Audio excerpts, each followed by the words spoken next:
All right, here we go.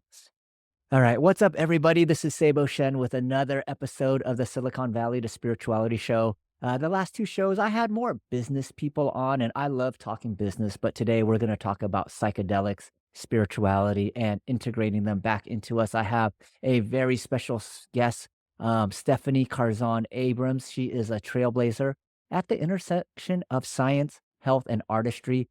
Stephanie is a clinical pharmacologist whose career it transcends traditional boundaries. It seamlessly blends clinical excellence, strategic innovation, and entrepreneurial vision.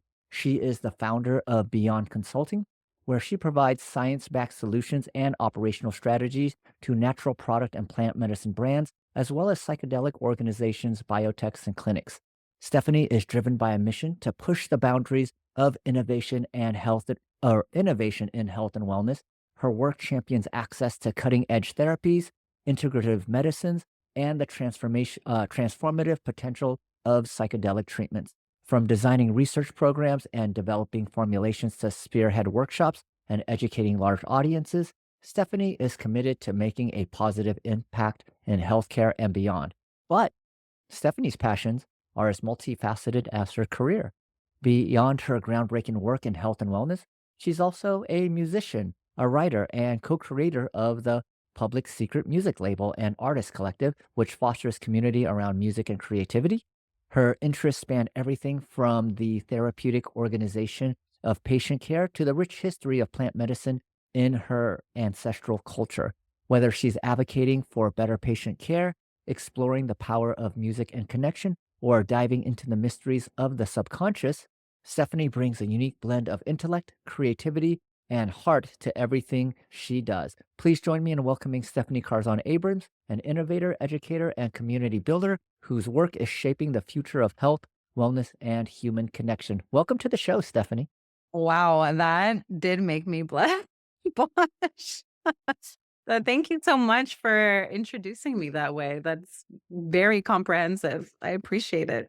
Yeah, absolutely, absolutely. Well, as I said, I know Zoe Wilder. Zoe Wilder is a mutual friend, and she had known what type of guests I was looking for, and she told me she had the perfect person. She sent me your name. I did a little bit of research, and for those that listen to the show, usually my intros aren't this long, but there was just so much to pack in. I didn't want to miss anything. So, Stephanie, so happy to have you here. Thank you. I'm very happy to be here with you. Thanks for having me. All right. So typically, what we like to start off with is what I call like the origin story. You know, every time you see like a Marvel movie, they give you like the origin story of how this person came into their powers. And I was very curious, would you mind giving us your origin story? Sure. Let's see. I guess I should start by saying that growing up, I mean, my parents involved me in a whole bunch of activities from like sports to science to arts. And it became very clear to me that I loved a little bit of everything. I loved the arts, but I also loved science. And I felt very torn growing up. Am I the artist? Am I the scientist? It's part of my story that I share very often because I think there are many that might echo this sentiment. And when I was getting ready to go to university, I was primed to go into health sciences, maybe medicine. And I did a little switcheroo really quickly on everyone. And I said, I want to be a writer. I loved music, but I also really loved writing.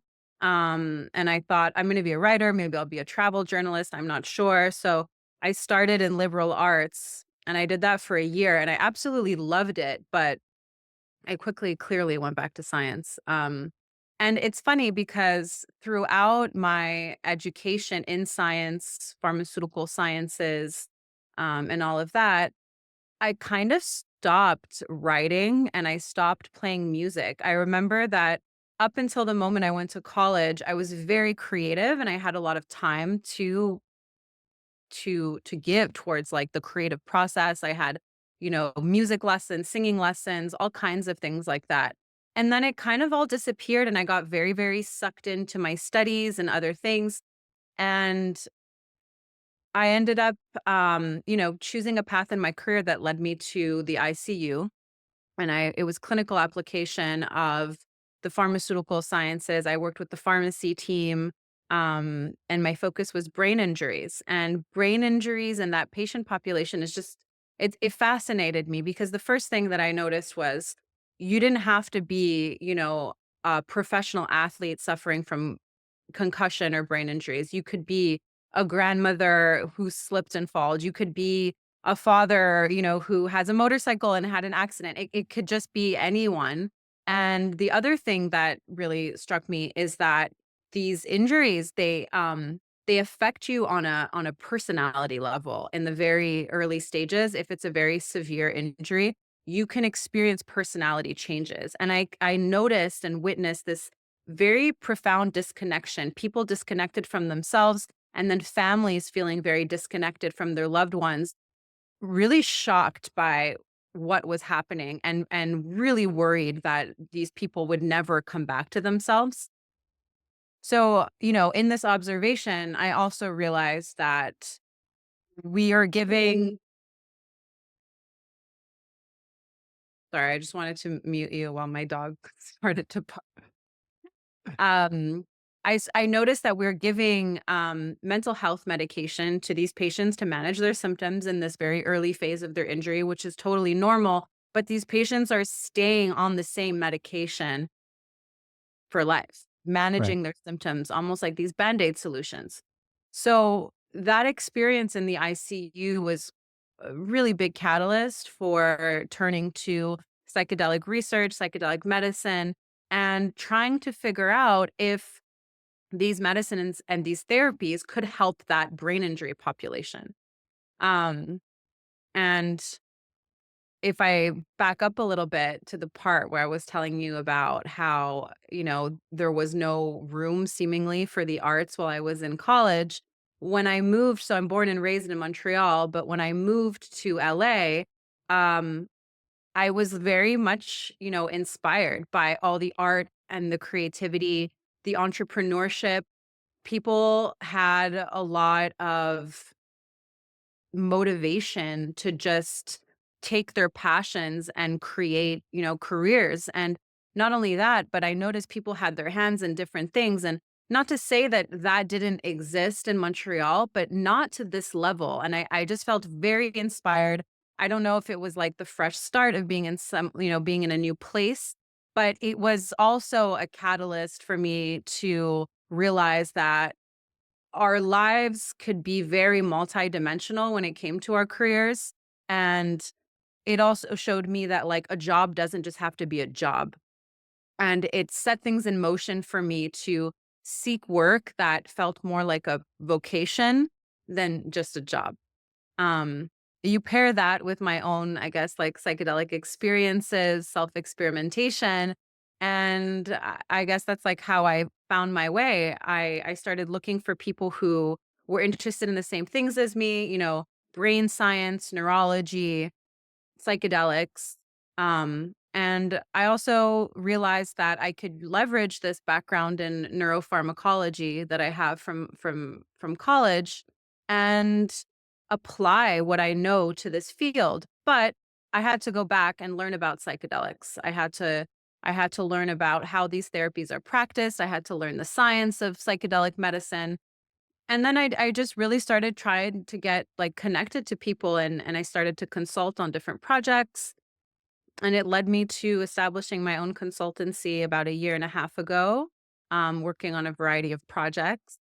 Um, yeah, yeah. I mean, it's a long journey, and it's peppered by so many different life experiences, but in the end, I think I looked back at everything that I had done so far. I also worked for Johnson and Johnson Medical Devices for 6 years and learned a lot about business, healthcare, and I looked back at all of that and I thought, like, how do I shape this and mold this into more than just a job? Like, let me take the things that I'm most passionate about and try to run with them. Mm. I love that. I love that. And you used a couple words that really resonate with me. One of them is being a multidimensional human. Like you, I grew up either thinking, okay, I'm either like a business person or I'd be an artist. I never really thought like those two things could belong together. Or my family is filled with a bunch of engineers, and they would always say, well, Henry or Michael, he's an engineer, so, he's good at like this linear rational thinking, but if you need to give him something creative, like, he won't be able to do it. So I grew up with a lot of these like limiting beliefs that you're either Mm, creative or you're kind of like a structured person. And what I've grown to see is no, we are all multidimensional. These are all things that we could cultivate within ourselves.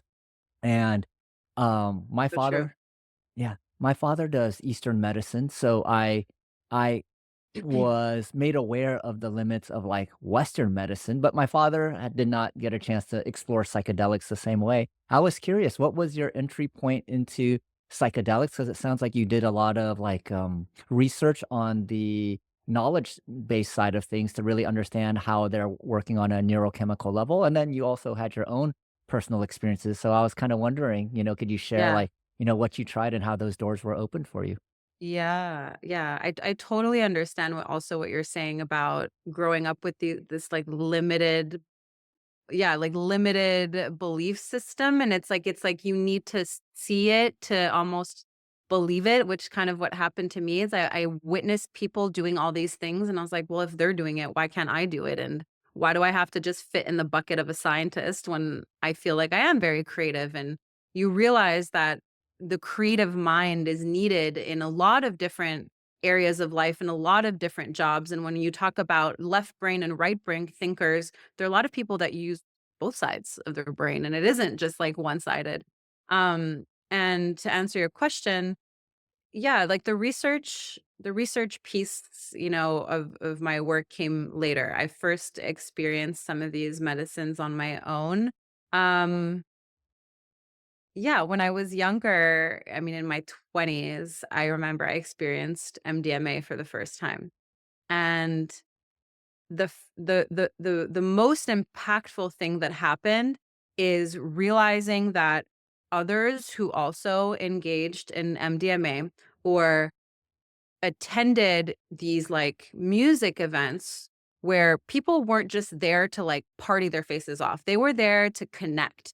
Witnessing that and witnessing that heart opened, I guess, like personality trait in people, that was a game changer for me. I was just like, you know, you're a teenager, and when you're a girl, you're exposed to all this different like competition, and you're exposed to people thinking that it's cool to be mean or it's cool to be bitchy and all these things. And girls aren't like, girls aren't being girls, they're not leading with the heart. When you're a teenager, it's confusing, like you don't know how to behave, and you're just surrounded by this like cattiness. And the first thing that I noticed amongst people who were also at these dance parties or music shows or people who were engaging in this heart medicine, they were super warm, and they didn't have that like edginess, that cattiness. They were inclusive in nature.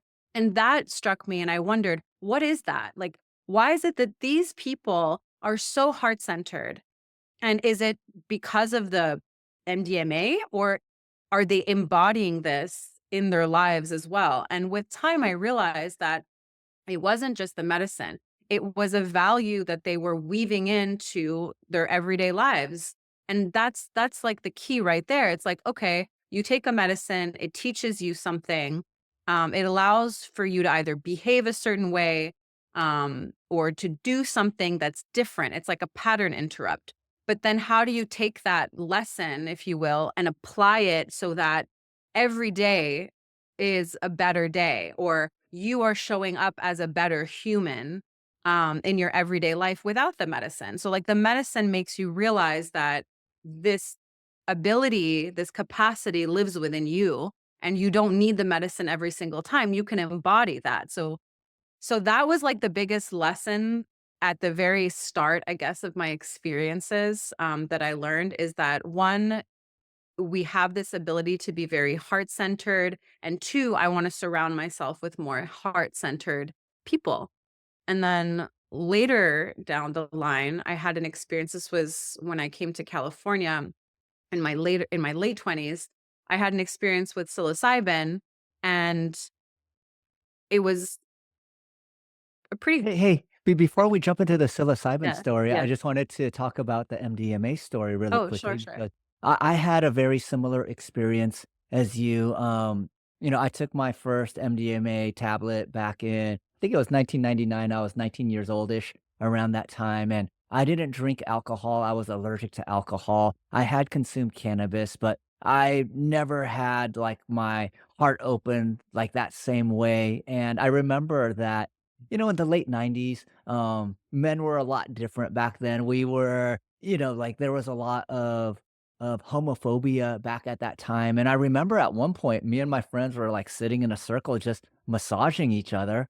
And we were like, does this mean we might be gay? And we were like, I don't think so, but we're just like enjoying like, touching each other, helping each other, like work through whatever we were working through. And it was like this really amazing experience. And what I really liked what you talked about was like, was this just, the molecules that we put into our body, or did it like open up something that would allow us to take some of these teachings into our regular lives? And I think for a lot of people, myself included, when people would say like open up the heart or being heart centric, like I think I had some idea of what that meant, but being heart centered, what does that mean to you?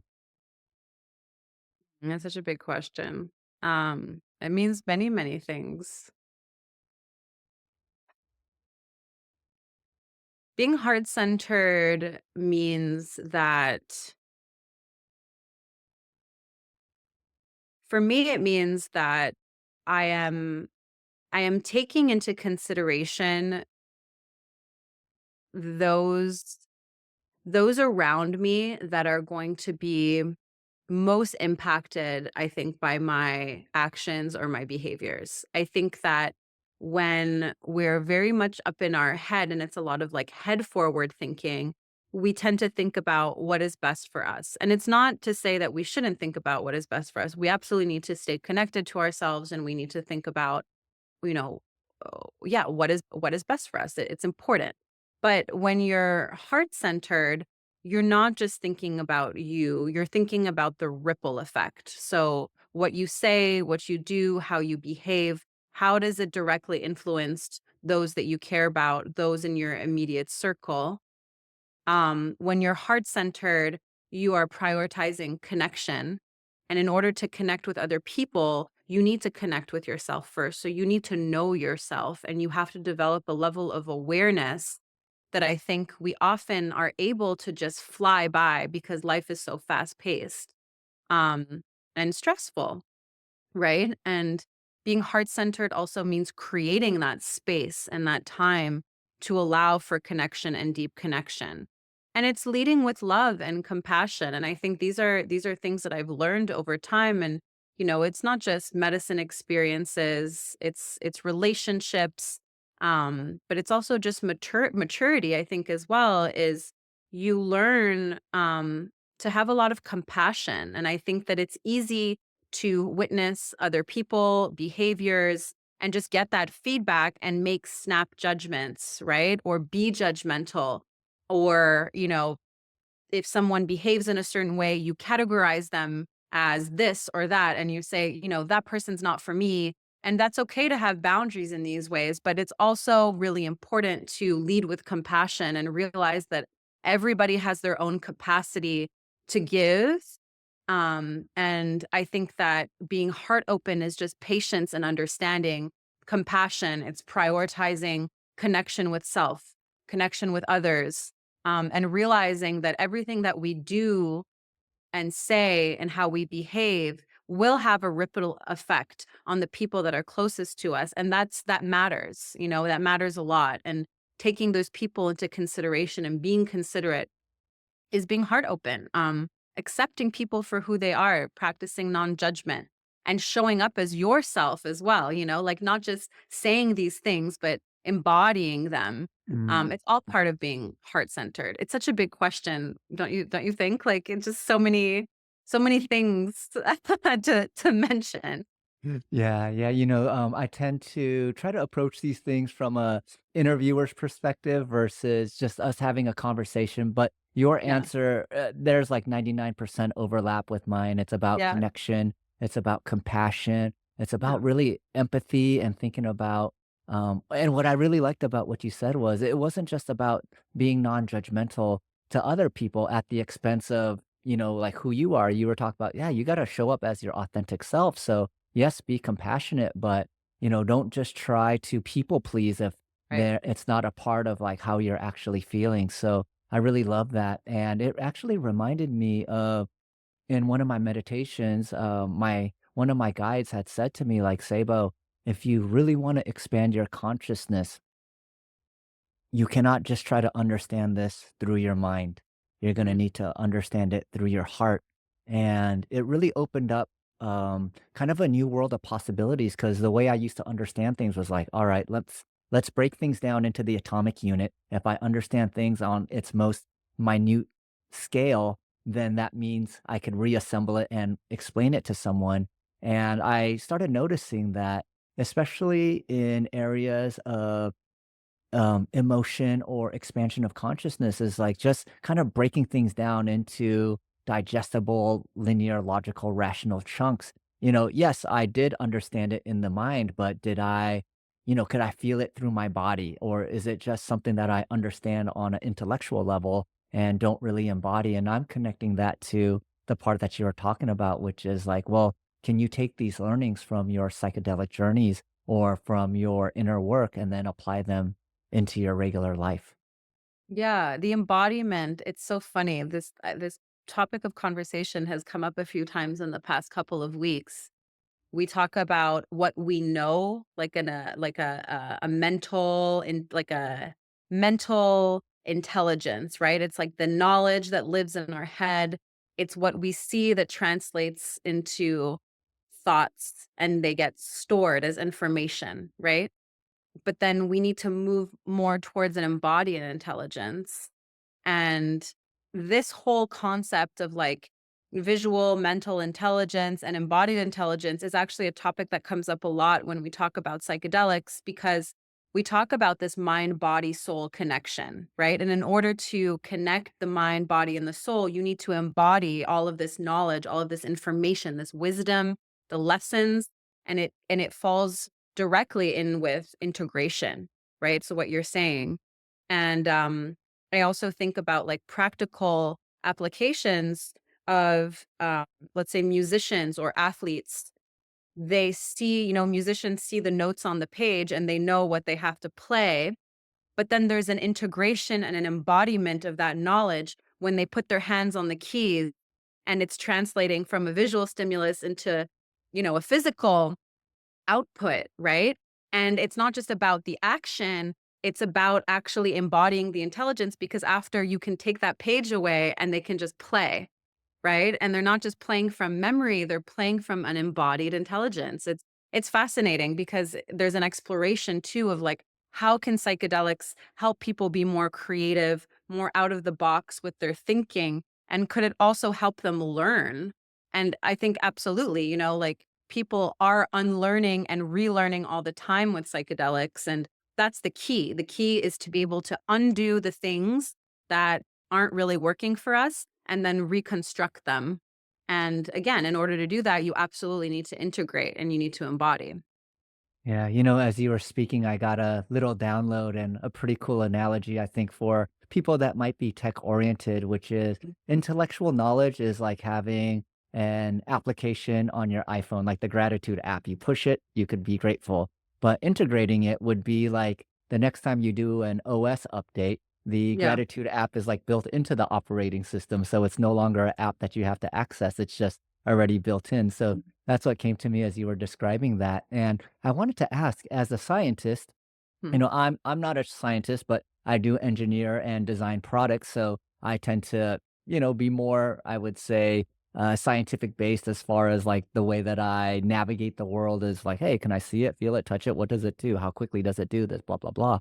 But when I started introducing the vocabulary of like spirit and soul into my vernacular, a lot of my friends really started going, wow, like this is kind of like new language for you, Sabo. And so as a scientist, you just talked about mind, body, and soul. Like, did you have to like reconcile like this type of, scientific language, which is like, can our five outer senses like sense this to something like our spirit, which our five senses, do not pick up on. Yeah. Yeah. I think if I look back, if I look back, I I think I knew, I think I thought about the soul in this way, and I didn't quite know it. It was like I wasn't integrating my experiences. I would, for example, like as a musician growing up, I definitely music made me aware of the soul. It even made me believe in past lives, like things that like scientists can't put their fingers on or prove because it's just so intangible. Um, but along the way, I almost feel like I lost the thread of that, which is kind of referencing what I was telling you before, where for like a large period when I was in college, I didn't really touch any music. I wasn't doing any writing. The creativity had kind of fallen away. And I got very, very, very focused on, you know, the science, the learning of like the mechanisms of how drugs work in the body and how the body responds. And I got very, very immersed in that. And I think I forgot about the soul. And later, I'm happy to say that I rediscovered and remembered how important it is to explore those questions of what goes beyond the five senses, what is a soul, et cetera, like all these big questions. And I think I feel very lucky that in the field of psychedelics, scientists are talking about spirit and soul, and it doesn't feel weird. And are there certainly, scientists that if I do, bring up that terminology, there is a little bit of like stiff arming, like of course that happens, but it is, I think we are moving more and more towards this place where we can have these types of discussions because scientists a lot of scientists in the field of psychedelics are realizing that this goes beyond like the five senses, like you mentioned. It's not just how a psychedelic makes us feel, what a psychedelic could, cause us to see.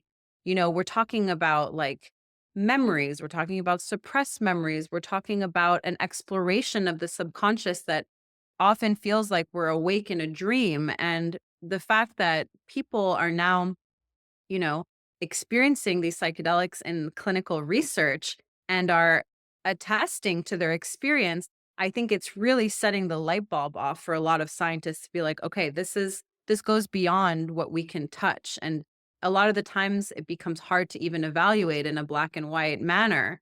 So yeah, I did go through this like transition, I think, like you're mentioning, where new terms entered my vocabulary and you definitely notice, some people are like, "Oh, yeah, like, totally," and then other people are like, "Yeah, I'm not sure I believe in that," or, things the waters get murky and things get convoluted, but it's interesting. It's interesting to just push the bounds of regular conversation, especially when it comes to science, because there's a lot that we don't know. Yeah. So this is another big question. Would you define a spirit and a soul? And do spirits and souls, or do you kind of use them interchangeably, or do you have a specific definition for each of those? No, I think I blend spirit and soul as one. It's your essence, you know?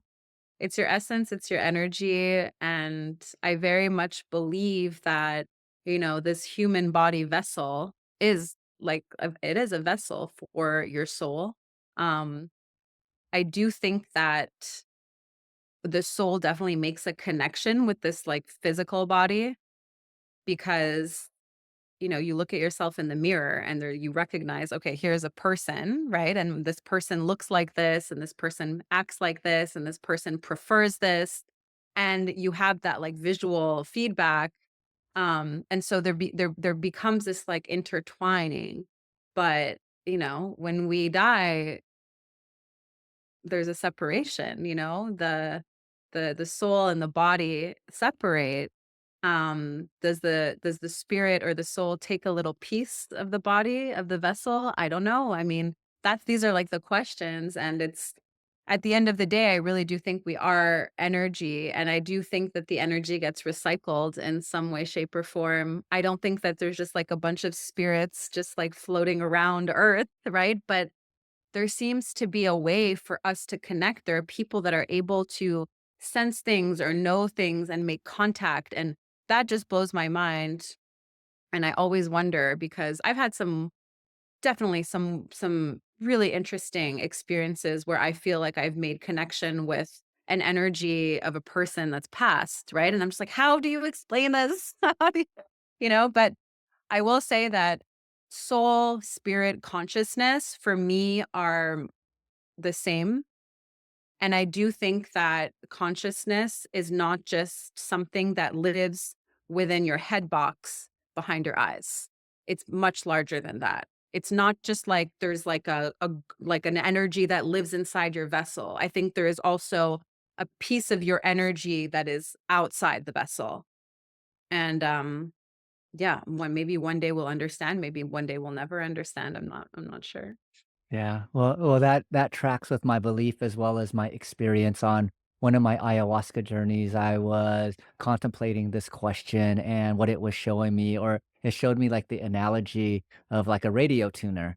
And when you take psychedelics, it expands the frequency band of your radio tuner temporarily so that you have access to these higher frequential beings that have a higher level of knowledge that can be transferred or downloaded into you. And then it showed me that, yes, psychedelics are kind of like this instant broadening of the frequency band. But if you start doing inner work, if you do vipassanas, if you cultivate a deep meditation practice, you could absolutely begin expanding that frequency band. And, for me, it was tough because most of my friends, I used to debate people that had faith. I was like one of the I wouldn't say like a hardcore atheist, but I like to be a contrarian as far as when people would talk about God and things like that. So when my friends first started hearing me with this new languaging, they thought maybe I joined a cult or something and was like brainwashed about all these new things that I had access to. But to me, the radio analogy makes the most amount of sense because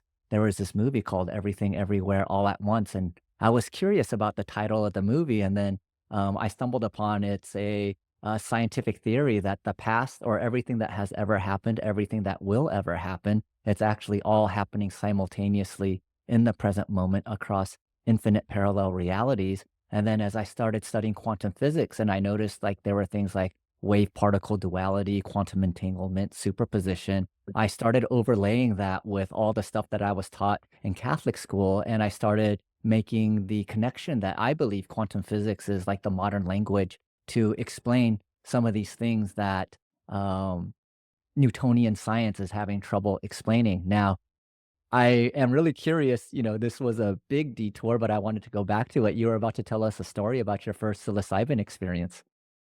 Yeah, I'll tell you. I really resonate with what you just said because I too went to a Catholic high school.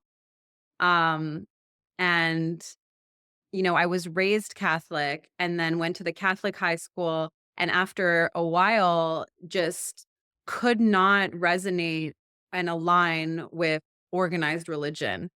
Nothing really happened per se, but it just stopped losing its, like, reasoning for me. It was just like, "What are we doing? I don't understand why there's a person between me and God, and is there a God?" And for a second, I was like, "There is no God," and so I too had that journey, and then I realized, okay, it's not God and it's not faith, it's the organized religion piece that I'm not jiving with here. And then psychedelics also led me down this exploration of a lot of the same topics that you're talking about. And then I also started making links and I was like, oh, these are just different ways of like defining the same thing. We're all just saying basically that we believe in a power that is greater than us, period. And Yeah. yeah, so that's really interesting. And then, okay, so to answer your psilocybin question, um, yeah, it was like an accidental slash deliberate dosing at like 3.5 grams of psilocybin. I didn't mean to break off that much, but I did. And I said, okay.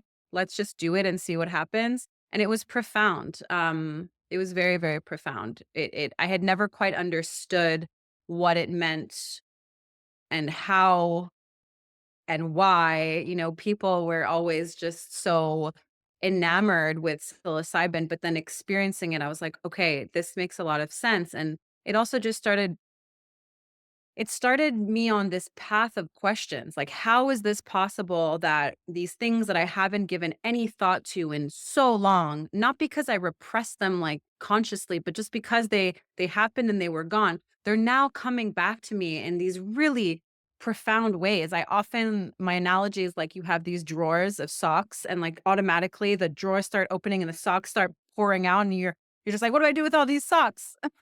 And so that's how I felt. It was just like this drawer of memories, and the socks were the memories, and they just kept pouring out.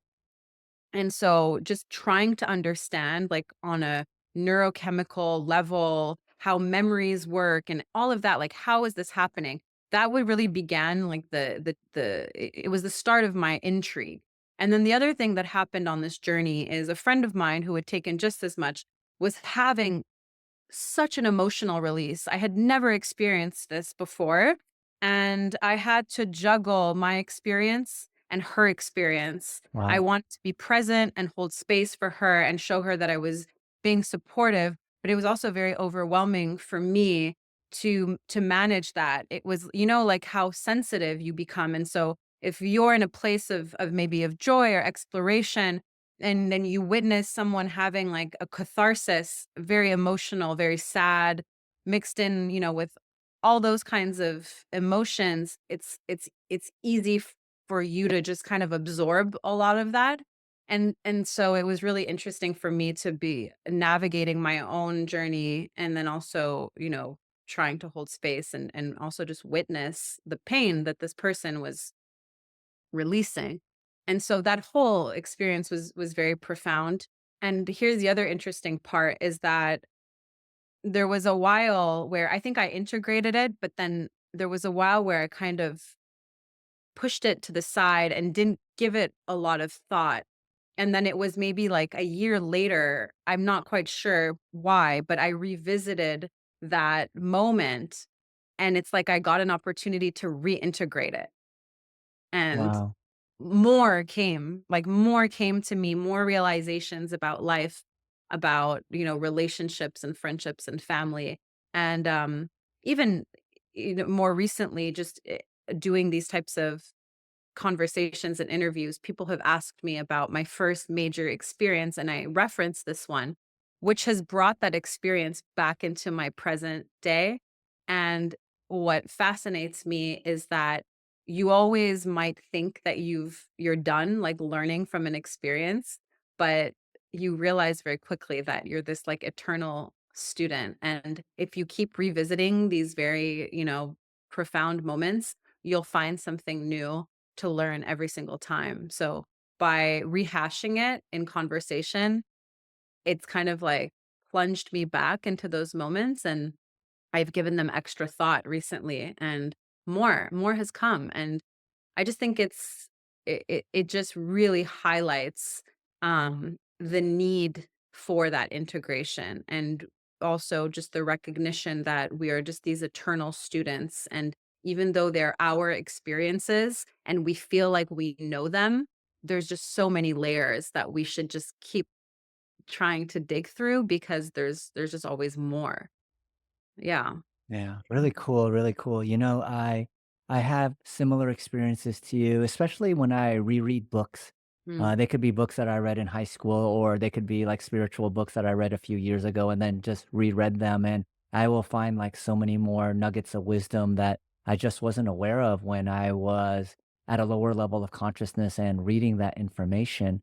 And so it sounds like the first time you experienced it, you had some tremendous takeaways. And then every time you talked about the story, there was like more nuggets of wisdom that would come out of that.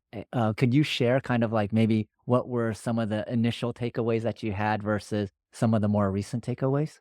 Yeah, I think my first takeaways were very cerebral. It was just like, "Oh, this is fascinating." Like, this thing that I hadn't thought about in so long is coming back to me.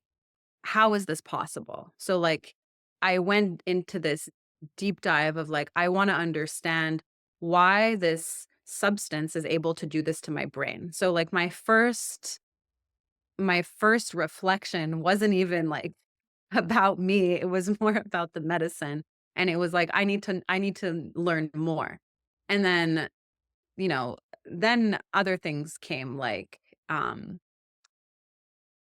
the importance when something happens, even if it feels really small, there is there is so much value in just taking a pause and just thinking about it. I feel like sometimes we move over situations or we move past situations rather because they feel maybe unimportant or there's just other things on our plate. But it just reminded me that even when something feels very small or it feels like, no, that was fine. That interaction was fine. Like it's worth just going over it because maybe something was missed. And what I maybe it would maybe be helpful if I give like the example. So the first thing that came back to me in that experience was this conversation that I had with an old boss.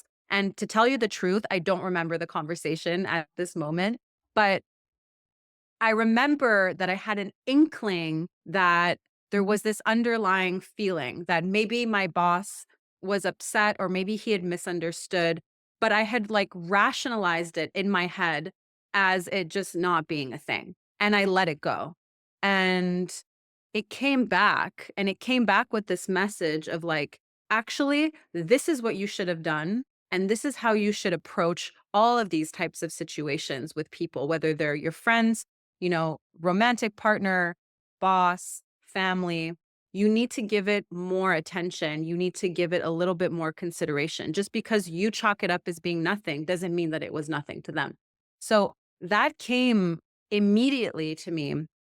And it was like this lesson that just kept repeating itself, I guess. Like every time I thought back to this experience, that message just kept shining through to me. And I think the overall message was just like slow down, and open your not just your mind, but open your heart a little bit more to these situations, and give them a little bit more attention. And then I'm trying to think of another lesson that I thought was interesting. Um, my friend who was having this like very, very deep emotional release, um, I think it taught me a valuable lesson in being able to share our deepest, you know, feelings and emotions that maybe at first we want to be very private and intimate about. And I think that absolutely, like, we're entitled to grieve in private, we're entitled to feel things and not necessarily share them.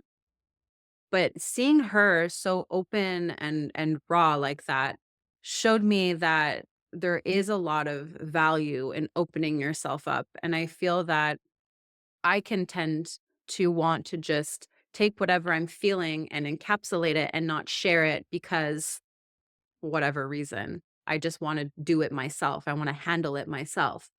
But being vulnerable can really actually lead to more strength. It's a testament to strength because you're entrusting someone and not just anyone, right? Like it's got to be someone that, is close to you that you feel safe with, but it's a demonstration of strength and courage, and it showed me that it's not weakness to be vulnerable, and it doesn't make me weak to want to share something, that's close to me or something difficult or challenging.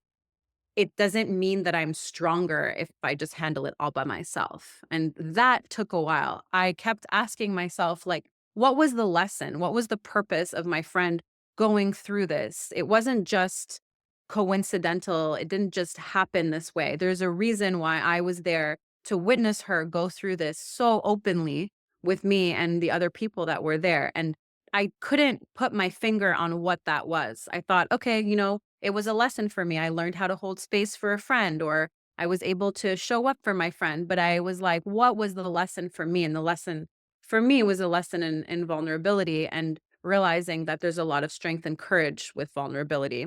Whereas, it's easy to just think of vulnerability as weakness, but it's not. So, Yeah. a couple things, yeah, that took a while for me to realize. I had to keep revisiting it.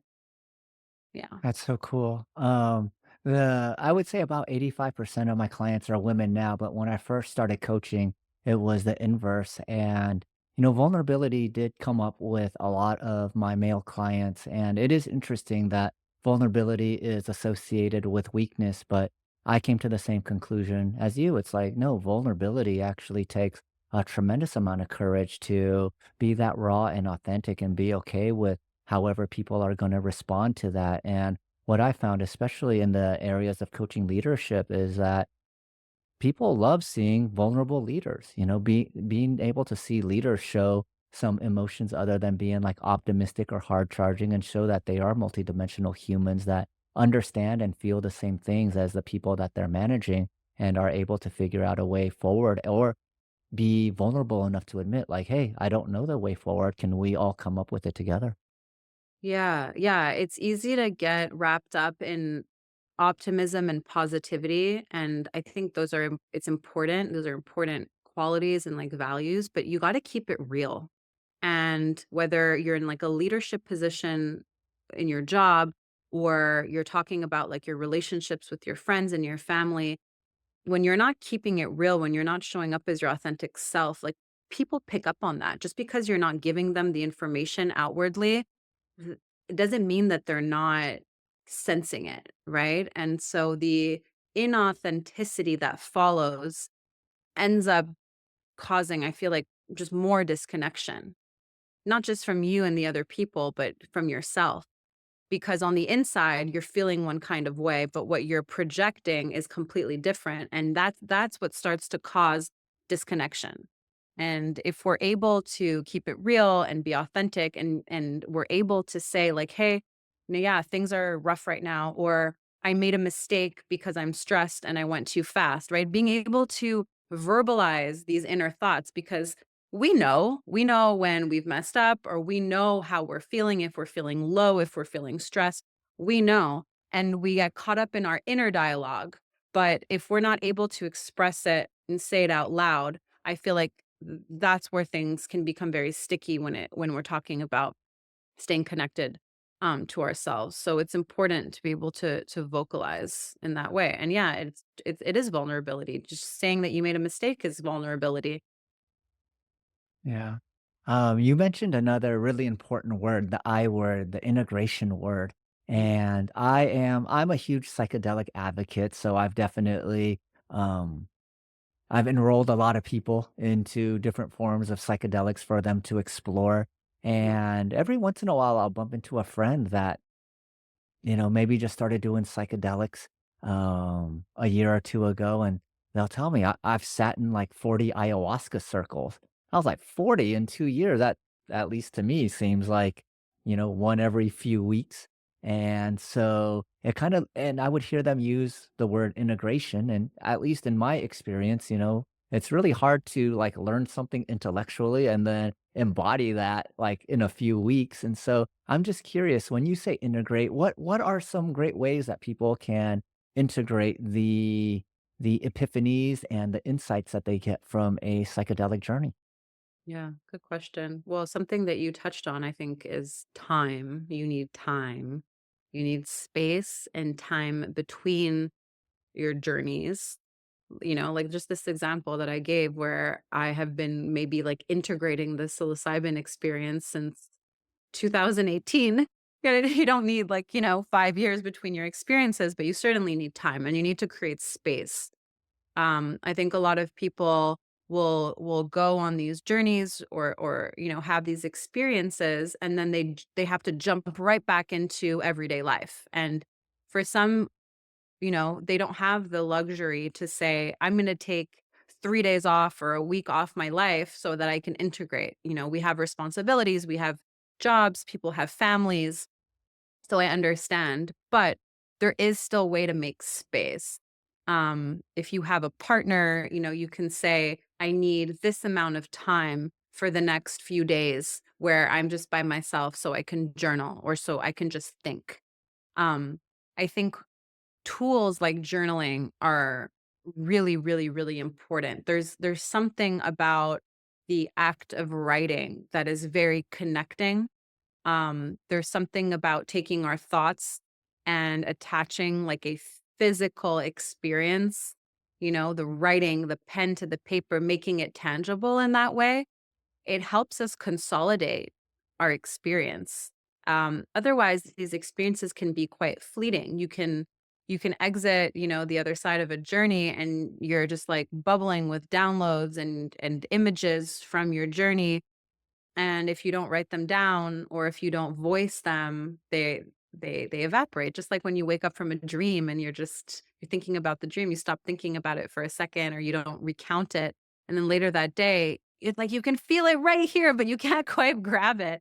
So it's very similar in that way. And I think like, a lot of people want to self-experiment and a lot of people want to journey in this way on their own, but there is value to surrounding yourself with maybe at least one person who can help you integrate. That could be a professional or it could be a friend or a partner. But I do think that sharing the experience with someone who can be a sounding board or who could even help you go deeper in your thoughts, um, I think that could be very valuable. So, just to summarize, your setting and your set and setting is not just important for your actual psychedelic experience, but it's important for the integration phase. If you're returning home, what is the environment that you're returning to? Is it very fast paced and busy and stressful? Have you created enough space for yourself to reflect? So that set and setting, it carries into the integration phase. And I think a lot of people forget that.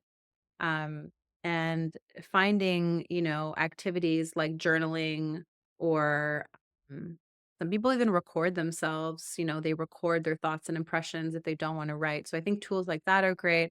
And then also, having a person to be a sounding board, whether it's a facilitator or a loved one, someone that you can share your experience with when you're ready, could be tremendously valuable um, in the integration phase. And then the last thing actually that I like to say is, when you're preparing for a psychedelic journey, you're setting intentions. And a lot of people write those intentions down. After your experience, go back and look at that intention and ask yourself, has it been fulfilled?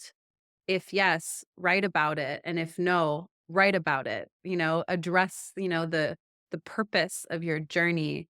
Address that and yeah, like it's almost like you're coming to terms with yourself. Is like, did I fulfill or am I on the right track to fulfill what I set out to accomplish? And yes or no. If not, well, what changes am I going to make? How am I going to, I guess, adapt around all of that? And if you do feel like you fulfilled it, write about it and write out almost like a plan of how you will continue to embody that change and that progress over time. Because there is a shift, right? There's a shift in perspective. There's a shift in maybe how we carry ourselves or how we go about our days. And we don't want that, to just last for 7 days. We want it to be lasting in the long term. Yeah, great advice. Man, I feel like I could talk to you forever. But we are close to the limit or the time schedule Yeah. that we have. But I did want to ask you, on a professional level, what are you working on right now, and what is most exciting for you? Oh, yeah, thanks. Well, like I said, I run a consultancy called Beyond Consulting, and I work with a variety of initiatives within plant medicine and psychedelics. What I'm most excited about right now in terms of those projects is I just helped open an integrative medicine and mental health clinic called Modern Medicine Services. It's here in Los Angeles. And right now I'm on board as their clinical director. And I'm just very excited. We've only opened 3 months ago. So just very excited to watch it grow, and just help as many people as we can. spread this message that, therapies like ketamine assisted therapy are available, but they are an integrative medicine. And so, we're trying to practice in this very whole person care way. And we want to bring that to ketamine assisted therapy as well. And hopefully eventually other psychedelics. Um, a few research projects in the spaces of neurology and women's health.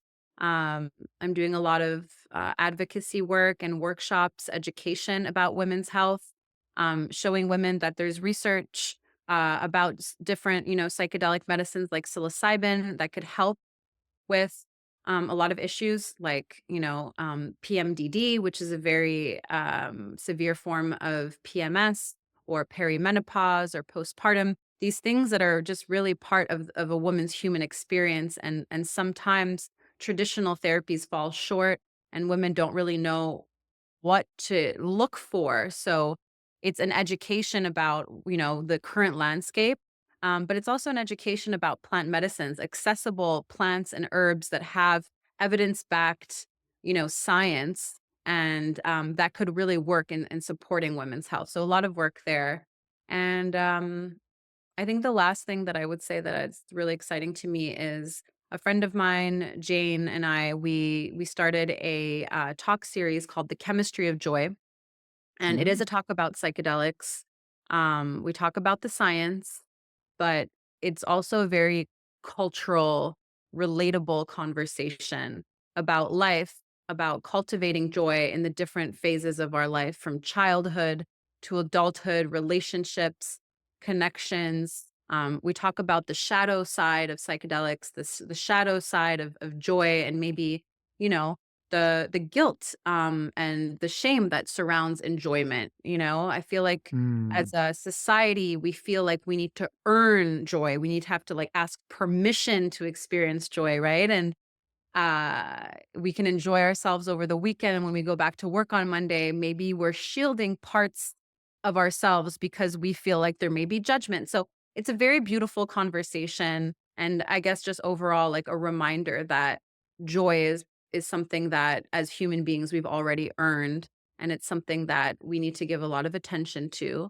And there's a lot of education about how plants, rituals with plants, rituals with non-psychedelic substances as well as psychedelic substances are really key in fostering or finding joy if it's been lost. So yeah, lots of fun things. And if you visit my website beyondconsulting.life or my Instagram page, you can see different things that are coming up, and you can follow along. Yeah, yeah. I want to be respectful of your time, but you said a lot of things that piqued my curiosity. And I do try to keep these an hour, but I don't have a boss. They could be longer or shorter based on Yeah, my you own could. I discretion. have some time. Okay, Yeah. okay. Perfect, perfect. As I mentioned earlier, my clientele previously was primarily men. Now it's primarily women. And I've definitely, these are broad brush strokes, but I've definitely picked up on some generalities that you definitely confirmed, which is like, I don't want to say men think it's like their right to be joyful, but men are just like, yeah, tell me how I can be more joyful and have more happiness and purpose in my life. Whereas I have found that many of the women that I coach often apologize for enjoying themselves and want to ask for permission to do these things. And I found that to be quite telling about just kind of like the world that men are born into and what they see as normal versus the world that women are born into and what is normal and natural for them. And one of the things that I came across, and the reason why I wanted to speak to you about it was, um, I came across a researcher. His name is Dr. Amen, and he was looking at the brains of 40,000 humans. And what he kind of took away from the study of these brains, and it had to do with like amygdala size and prefrontal cortex and things of that nature, were that women actually are the ones that have more natural born leadership qualities due to their empathy, due to emotional connection, leading from a more heart centric place. And I just wanted to, you're probably the first, like, I read this article just a few days ago, and it really kind of impacted the way that I was thinking because when I look at the world, of course, there are many positive things about the world. But then when I think about all the wars and all the things that are going on, and it's hard for me to not say it's due to male leadership when the vast majority of leaders are men. I just wanted to kind of get your thoughts on that report that I just shared with you, and if you align with the findings of that report. Yeah. Yeah, it's definitely a topic of conversation that has come up between friends, and it's something that I've thought about. I think it goes back to it goes back to so much, it's hard to put your finger on it, but in general, I think that society has come up with this mold, description, whatever you want to call it, this form of what a leader should be. And I think it's wrong. I think that we have gotten confused about what a good leader is. And I think that people have unfortunately subscribed to this model and are having a really hard time separating, from it. They've really latched on to, this is what a leader looks like. This is what strength looks like.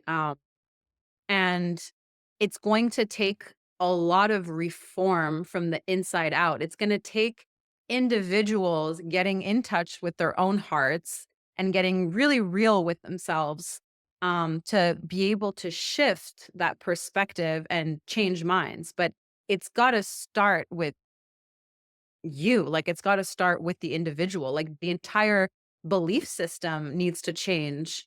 And I do agree. I think that if you look back over time, like, I'm not saying that men are not good leaders. Like, there's plenty of men that are excellent leaders, but there's a culture that has been fostered around what it means to be a leader and a strong man. And I think it's not the right qualities at all. I think it does require more empathy, more sympathy, more understanding. It takes more compassion.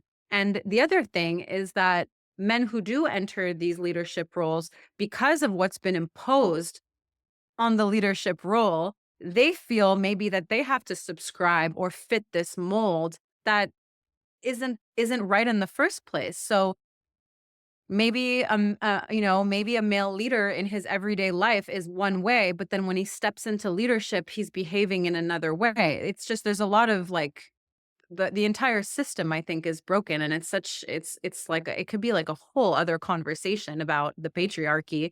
But at the end of the day, I think that you're right. I think that women have a lot of qualities that would make them excellent leaders.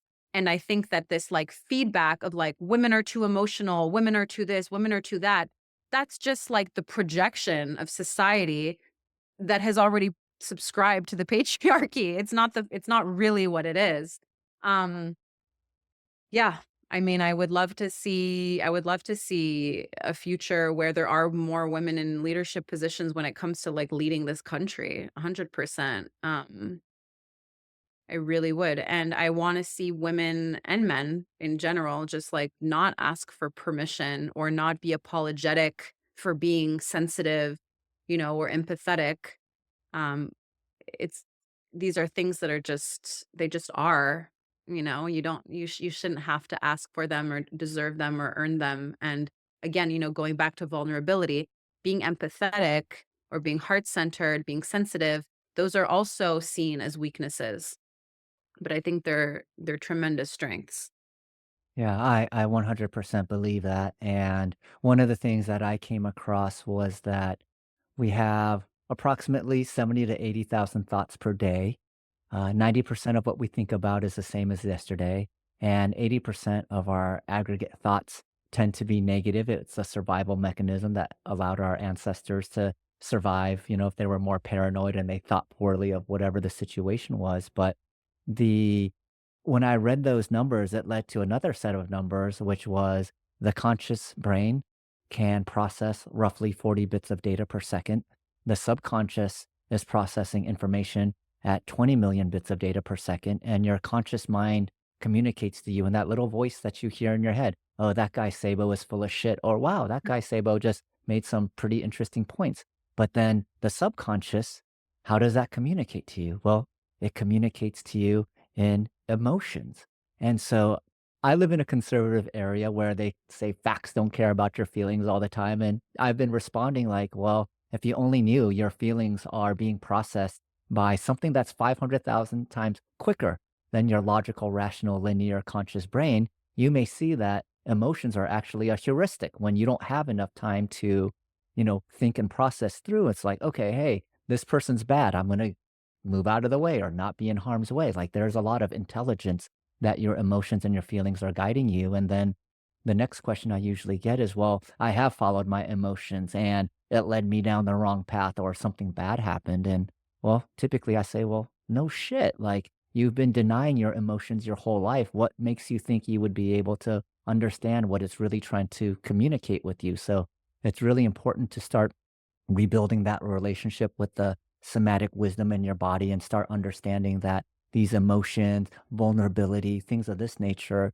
is actually not a sign of weakness. It's actually a sign of expanded consciousness. And when your consciousness is expanded, you could see more of everything everywhere all at once. Or the description I like to use is, as you expand your consciousness, you go from like 480p to Yeah. 720p to 1080p, and you just see things with like more and more clarity and granularity. So what you may have thought was true before at 8 bits of information, once you get to like 32 or 64 bits or higher resolution, you will start seeing that it may have been true at these lower levels, but at these higher levels, we're going to need another system. And that is why I believe that, yeah, right now we're seeing a lot of female leaders. And as far as I could tell, when I look at the countries that are led by a woman, you know, I'm not looking at GDP or growth like that. I'm looking at like the most important metrics are people in that country happy with the leadership, and across the board, they are happier with women leaders. So to me, this isn't to say that men aren't capable of this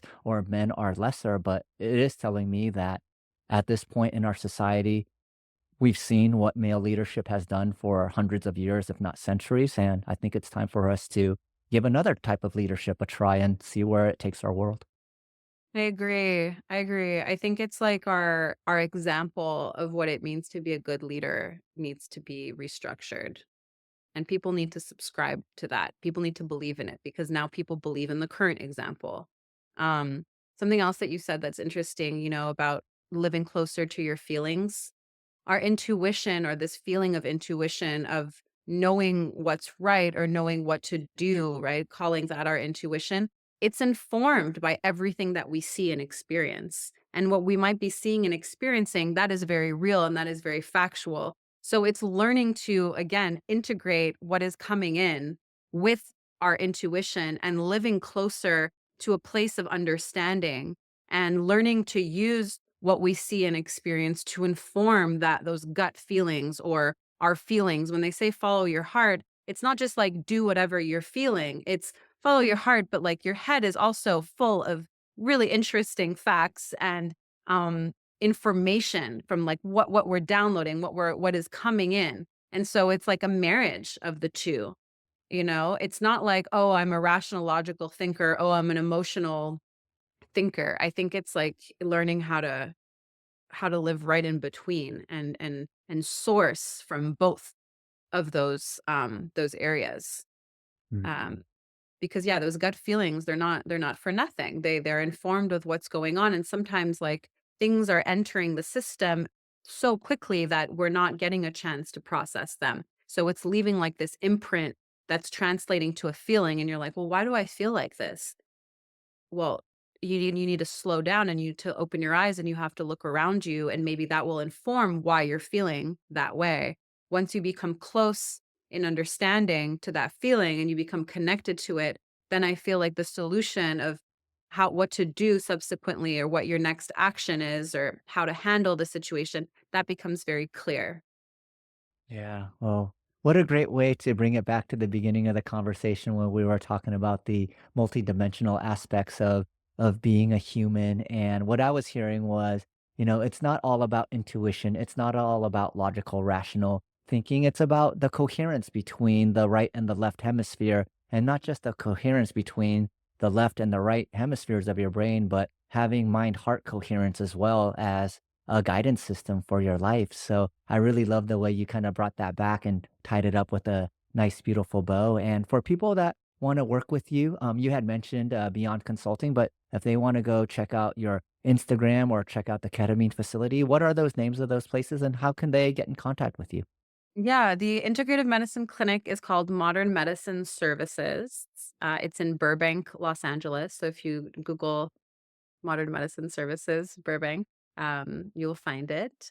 My Instagram is, it's a personal Instagram, but I do put a lot of bits and pieces of my work up there and like upcoming events and whatnot. And it's Steph K with two underscores. Steph is with a PH. My own website, beyondconsulting.life, has a contact page. So whether it's to work on a project or just say hi, or, if you have any questions about anything or you're looking for resources, just feel free to reach out. Oh, thank you so much, Stephanie. This has been such a wonderful conversation. I really love the blend of science and spirituality and leading from a heart-centric space. This was a complete pleasure and joy for me to be able to share this space with you, to learn from you. And thank you so much. And if there's anything I could do, please do not hesitate to shine the bat signal. I love helping, I love serving. And if there's anything that I could do to amplify your message or to just assist in any areas, please don't hesitate to reach out. I appreciate that. Thanks for having me on. I enjoyed our conversation. All right, everyone. If you didn't get the contact information, I'll drop them in the show notes below. And thank you again for listening to another episode of the Silicon Valley to Spirituality Show. You guys have an awesome weekend. I'll be back next week with another guest that hopefully is as interesting as Stephanie is.